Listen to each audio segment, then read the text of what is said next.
I gotta make a sequel because I have so much more to say. I recommend you watch my first video on this subject. I don't even like this video because this Mr. Beast style content is not my cup of tea, and neither are tier list videos. It's about the principle. Starting a witch hunt because you don't like someone's opinion, and calling someone a fake fan because you don't like their opinion doesn't sit right with me. That's why I'm positioning myself against the mob, even though I don't like the video. I don't respect these performative anime fans. Here, I watched the actual video itself, and watched responses to the video to deepen my understanding of the subject.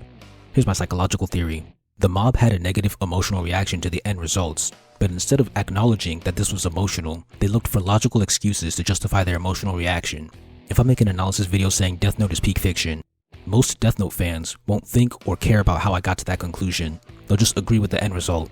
But if I make an analysis video saying that Death Note is garbage because they didn't like my conclusion, now they'll challenge my arguments that got me to that result.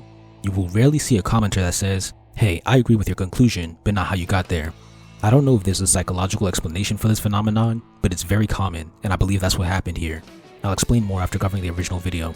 But first, I got a rant. If these guys are anime tourists, then let me introduce you to performative anime fans. You don't usually have opinions that go against the grain, and when you do, you hide them out of shame. You just pretend to like the highest rated shows on MAL, like Frieren, FMAB, or Steins Gate. You pretend to like shows that are considered high tier writing and don't appeal to the normie shonen tards and hype beasts. You pretend that certain shows are free from criticism. You pretend to like shows that are considered deep and introspective over pure fun stories because it makes you look smarter. You pretend that there's nothing good about SAO or Solo Leveling, and in the same breath, you pretend to love old anime with their dated animation and writing because it's seen as cultured and respectful. You complain about being bullied for liking anime as a kid, but then you turn around and bully someone for liking anime the wrong way. You perform for each other, and for what? Who said you had to do all of this? Anime tourists may be fake in the way that they don't know much about anime, but you all are fake in your opinions on specific anime. I would rather be uncultured about anime than pretend to have all the safe and correct opinions. With that out of my system, let's look at the original video. Some were mad that they watched the shows at 2 times speed because they thought the pacing was too slow. Some were mad that they were sleeping or on their phones during their watches. Some were mad that they gave very shallow reviews. The double speed critique is ridiculous because it's basically telling them that their feelings and opinions are wrong. If they felt the pacing was too slow, that means they increased the speed to make the story more bearable so that they could enjoy it. If they watched it at single speed, their criticism would still be the same, if not worse. So pretending to be mad at the double speed is just a cover. What people are actually mad at is the fact that they dared to criticize the pacing of older anime. In other words, they had the wrong opinion on a subjective topic.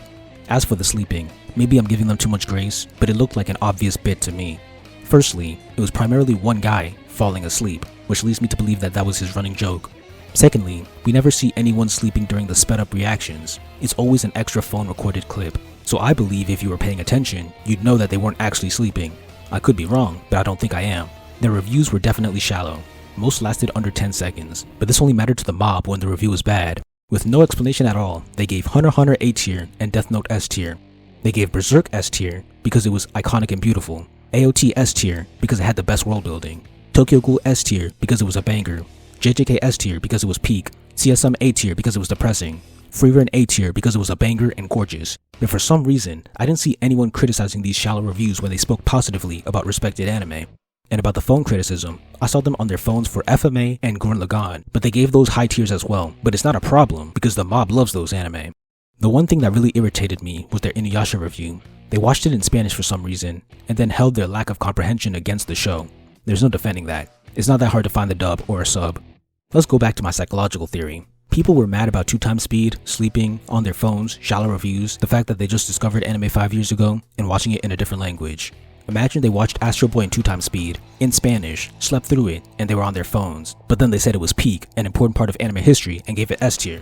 The same mob absolutely would not care about the method they used to arrive to that conclusion because they already agree with the conclusion. The comments on the video were as shallow as the reviews themselves, so instead I'll be looking at popular responses to this video. These are the 2 most popular negative response videos. The first is by Rev Says Des and has 137k views. Throughout the video, the primary complaints are about how they put classic inspirational foundational anime in F tier. Emotions first. He says they disrespected Astro Boy and Big X, 2 stories that did a lot for the medium, because they put it in F tier. In other words, if you dislike protected anime, it's a sign of disrespect. There are just some anime that you have to like, otherwise you aren't a true fan. When was the last time any of you rewatched Astro Boy start to finish for fun? He got mad that they gave Gurren Lagann A tier, but Gundam C tier and other predecessors F. It's like I said in the first video, Some people really think that enjoying a story, but not enjoying the stories that inspired that, is a sign of disrespect. How does that make sense? Gurren Lagann and Gundam are not the same show. They don't have the same visuals, story, pacing, animation, or music. But somehow enjoying one over the other is disrespectful. Tell me, would it be disrespectful if they put Gundam above Gurren Lagann? He also calls them COVID weebs as a sign of elitism. Why does it matter when you got into anime? He also lets his PTSD with the culture war seep in by talking about how tourists force anime to cater to them. These guys didn't do that at all. He also argues that watching something in multi-speed is disrespectful. This is an asinine argument. If a person is capable of watching something at a faster speed and being able to fully understand it, how does that invalidate their choice? If they were skipping through the show, I'd understand criticizing the watching style, but they're just increasing the speed. They're getting all the same information you got, just at a faster rate. It's ignorant to assume that someone has a low attention span or their opinion is invalid because they speed up videos. He says bringing anime to America was a mistake because apparently if you don't enjoy stories the right way, you don't deserve them. Does that not sound elitist and snobby? How are you going to tell someone that they don't deserve anime because they don't like specific anime? Are they not allowed to have their own tastes? Are you not able to disagree with their tastes in a cordial manner? One criticism was that they didn't know Goku had a tail. Who cares? Just because you don't know the details of iconic anime doesn't mean you don't like anime or are not allowed to. This could be a symptom of a larger problem, but Rev and many others treat this as a valid criticism on its own when it's not. Watch this bit of hypocrisy. Rev gets mad at Toradora being given a C when Naruto got an S. Strike 1. Naruto is an anime that is far more foundational, influential, and impactful than Toradora. It is even older than Toradora, but because Rev likes Toradora more than Naruto, he's willing to throw away his own rules and dunk on Naruto. You see how the sacred worshipping of legendary anime stops when it comes to the 2000s, or a story that Rev doesn't like? Strike 2. He doesn't elaborate on why Toradora is somehow better than Naruto. I saw comments complaining about how the anime men didn't elaborate on their opinions, but Rev can get away with this comment because Naruto isn't a protected anime. And then personally, I think Toradora is awful and I have videos on it. So the fact that this YouTuber had the nerve to argue that dissing Toradora was illegal and then use Toradora to diss Naruto is personally offensive. Finally, notice how this video barely talks about the shows they reviewed positively? No Berserk, Death Note, FMA, Hunter x Hunter, Frieren, or CSM. It's almost as if he avoided talking about them because he's fine with the grades they got and doesn't have some kind of old anime to complain about not getting its respect in place of these shows. And when I look at the comments, I don't see anyone checking on his lapses in logic, just agreement with very little elaboration. Remember what I said about psychology? Overall, Rev and the people who agreed with him were just mad that they didn't treat older anime with the level of respect that they thought it deserved. Rev barely even tried to hide it. He basically admitted that he was mostly mad at the results, and he started picking at the methods that led to those results because he disliked it. The other video was by Randy Boy Jr. and it has 292k views. His complaints were that they dunked on vintage anime, didn't elaborate on their opinions, watched at double speed, and slept. I already counted most of these, but about old anime he said, if you don't like it, don't watch it. That's always a horrible response. The whole point of the video was to watch the most popular anime of each year. If they skipped all the anime before the 2000s because they said that older anime were just too slow and boring for them, they'd be getting criticized for that too.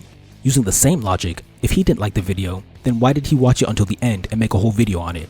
It's bad logic, but I could have at least respected the consistently bad logic if he was consistent. He also said that it's unfair to judge an anime based on the first episode because they can get better.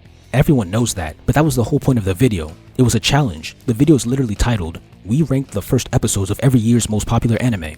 By his own logic, if he didn't like the concept, then why did he watch it? If you don't like it, don't watch it, right? This is the first time I've seen someone actually bring up the fact that they praised anime with the same shallowness as they criticized anime. However, he used JJK as an example, which isn't a protected anime, so I only give half of my respect for that move. I'm only covering the videos with over 100k, otherwise I could be here all day. Finally, when did it become a crime to not elaborate on your opinions? I personally don't usually watch content where people just say their opinions on stories and don't discuss the writing techniques in the story, but that's just my preference. Again, it all comes back to my theory. If I like your opinion, say less, you don't have to explain. But if I don't like your opinion, now you have to explain yourself so that I can explain why your opinion is wrong. This is not just the mentality of the mob, but most anime fans in general. Probably most fans of stories in general. This elitist, cult-like mob mentality of having correct opinions is repulsive to me. Ganging up on people for having opinions that diverge from the anime cult mob is far worse than having shallow opinions.